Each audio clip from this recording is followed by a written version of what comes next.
محمد علی دنیا کے عظیم ترین باکسر تھے۔ ان جیسا کوئی باکسر پیدا ہوا نہ کبھی ہوگا۔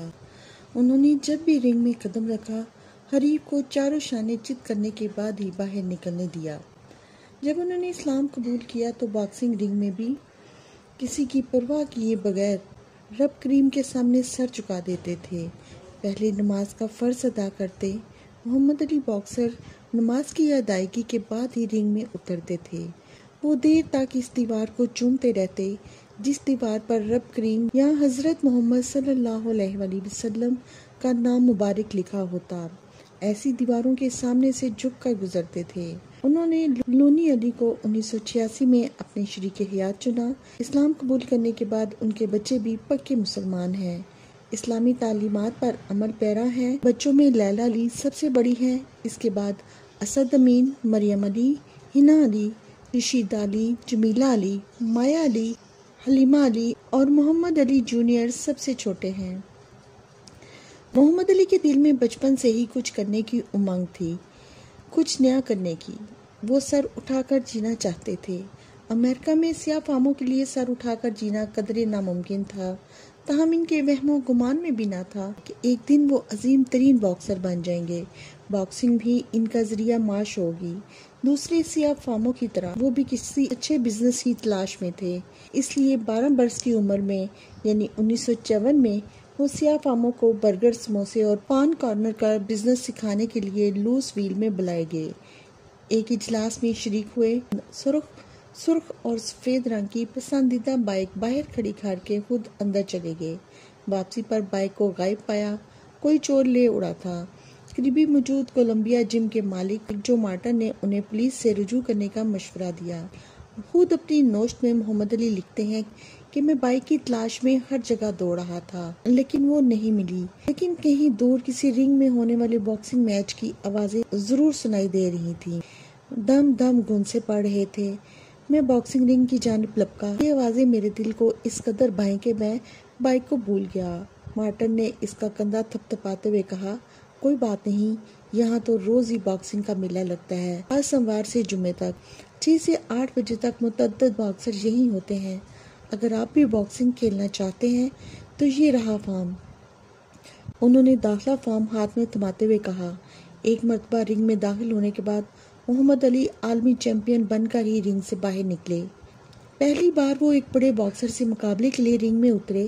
اس تجربے کار باکسر نے مار مار کر ان کی ناک موٹی کر دی تھی، جگہ جگہ سے کھال پھٹ گئی تھی اور خون رس رہا تھا۔ ایک ہی منٹ میں ایسی درگت بنی کہ انہیں رنگ سے نکال دیا گیا۔ یہی وہ وقت تھا جب انہوں نے ہر کسی کو ہرانے کا عزم کیا تھا۔ وہ ایک ہی راؤنڈ میں باکسنگ کی باریکیاں سمجھ گئے تھے، کسی باکسر کو کہاں مارنا ہے، وہ یہ سب جان گئے تھے۔ ٹھیک 6 ہفتے بعد وہ دوبارہ رنگ میں اترے۔ مقابلے پر تجربے کار باکسر رونی اور کیفی تھے، لیکن محمد علی فاتح بن کر نکلے۔ یہ مقابلہ ان کی ریاست کنیٹکی میں ٹی وی پر دکھایا گیا۔ شہر بھر میں ان کے نام کا ڈنکا بجنے لگا۔ ان کے والد قاسس کلے نے محمد علی باکسنگ کا انداز دیکھتے ہی کہہ دیا تھا کہ میرا بیٹا مستقبل میں عالمی ہیوی ویٹ چیمپئن بنے گا۔ 1994 میں پہلے اہم مقابلے میں کامیابی کے بعد انہیں عالمی چیمپئن بننے کا یقین ہو گیا تھا۔ اسلام لانے سے پہلے باکسنگ کی دنیا میں بادشاہ محمد علی فضائی سفر سے ڈرتے تھے۔ وہ سمجھتے تھے اگر جہاز گر گیا تو میں موت کے منہ میں چلا جاؤں گا۔ ٹرین کے نیچے تو زمین ہوتی ہے، جہاز کے نیچے تو کچھ بھی نہیں ہوتا۔ ایک بار گر گیا تو زندہ نہیں بچ سکتا۔ حالانکہ انہوں نے فوجی مرکز سے پیراشوٹ بھی خرید لیا تھا، لیکن پھر بھی فضائی سفر سے راضی نہ ہوئے۔ 1960 میں روم اولمپکس ہو رہے تھے۔ فضائی سفر ناگزیر تھا۔ محمد علی نے پہلے تو انکار کر دیا، لیکن دنیا ان کے میچز دیکھنے کے لیے بے تاب تھی، اس لیے جانا تو پڑنا تھا۔ واپسی پر دل غم زدہ تھا۔ وہ اپنی خود نوشت میں لکھتے ہیں کہ میں نے وہ سونے کا تمغہ دریا میں پھینک دیا تھا۔ میرا حریف مجھ سے یہ تمغہ چھیننا چاہتا تھا، مگر میں نے اسے مار مار کر موت کے قریب تر کر دیا تھا۔ یہ تمغہ دریا میں پھینکنے کے بعد مجھے سکون مل گیا، اس لیے اس سے مجھے نئی طاقت ملی۔ محمد علی باکسر مختصر سے عرصے میں 6 عالمی مقابلے جیت چکے تھے۔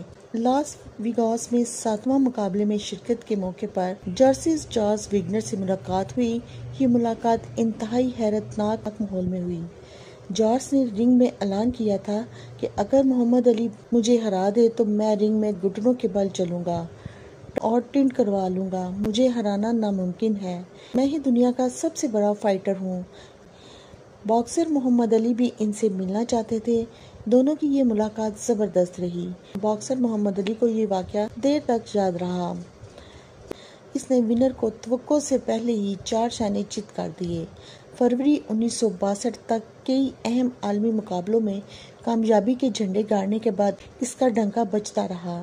محمد علی نے ہنری کوپر کو چیلنج دیا کہ وہ اس کو چند ہی راؤنڈز میں ہرا دے گا، ناکامی کی صورت میں اپنے جسم پر 1000 ضرب لگانے کے بعد تڑپ تڑپ کر موت قبول کر لے گا۔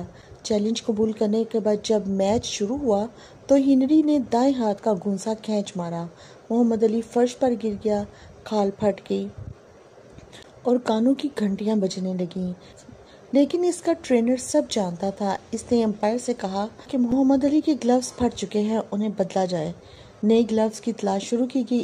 اسی دوران محمد علی کو جوس پلایا گیا، زخموں کے اوپر برف لگائی گئی۔ گلوز تو نہیں ملے، لیکن کچھ دیر کے بعد مقابلہ شروع ہو گیا۔ جو ہی گھنٹی بجی، محمد علی شیر کی مانند لپکا۔ ایک ہی گونسا کھا کر ہنری زمین پر گر گیا تھا۔ اب خون بہنے کی باری ہنری کی تھی اور ہنری پھر سے اٹھ نہ سکا۔ اور یوں محمد علی دنیا کا سب سے بڑا ہیوی ویٹ باکسر بن گیا۔ دنیا کا سب سے بڑا باکسر لسٹن 36 مقابلوں میں سے صرف ایک ہی مقابلہ ہارا تھا اور وہ بھی محمد علی سے۔ محمد علی نے مار مار کر اس کا جبڑا توڑ دیا تھا۔ محمد علی جب مسلمان نہیں ہوا تھا تب بھی اس کی دلچسپی اسلامی تعلیمات میں بڑھتی جا رہی تھی۔ نسلی تعصبات کے بعد اسلامی تعلیمات کا مطالعہ عروج پر تھا۔ وہ یہ سمجھ گیا تھا کہ عالمی مسائل کا حل صرف اور صرف دین اسلام کے پاس ہے۔ 1961 میں اسے مسلمانوں کے کیمپوں میں جانے کا موقع ملا۔ ان کیمپوں میں شرکت کرنے سے اسے اسلام سے مزید آگاہی حاصل ہوئی۔ ذہنی طور پر 1961 میں اسلام قبول کر چکا تھا۔ امریکی حکومت کی پوری کوشش تھی کہ باکسر محمد علی فوج میں بھرتی ہو کر دشمنوں کا قتل عام کرے، لیکن محمد علی کہتا تھا، جب میں 5 وقت کی نماز پڑھتا ہوں، امن کی دعا کرتا ہوں، تو میں کسی کا خون کیسے کر سکتا ہوں؟ اس اعتراض پر امریکی فوج سخت برہم ہوئی۔ پولیس نے ڈرائیونگ لائسنس کی مدت ختم ہونے کا بہانہ بنا کر 1967 میں باکسنگ لڑنے پر پابندی لگا دی اور اسے ایک جیل میں بھیج دیا۔ اس سے ٹائٹل بھی چھین لیے گئے۔ اب وہ ایک عام آدمی تھا۔ جیل میں اسے سزائے موت کے قیدیوں کو کھانا دینے کی ڈیوٹی ملی۔ وہاں انسانی فضلے کی بدبو پھیلی ہوئی تھی۔ سزائے موت کے ایک قیدی نے اسے پہچانتے ہوئے کہا، بہت خوب، عالمی چیمپئن ہمارے ڈنر کے لیے آیا ہے۔ پھر بولا، یہ تو قیامت کی نشانی ہے۔ وہ جلدی رہا ہو گیا، لیکن اس نے ٹائٹل کی بجائے مقابلوں میں حصہ لینے کے لیے سپریم کورٹ تک طویل قانونی جنگ لڑی۔ پھر جون 1970 میں سپریم کورٹ نے اس کے حق میں فیصلہ دے دیا۔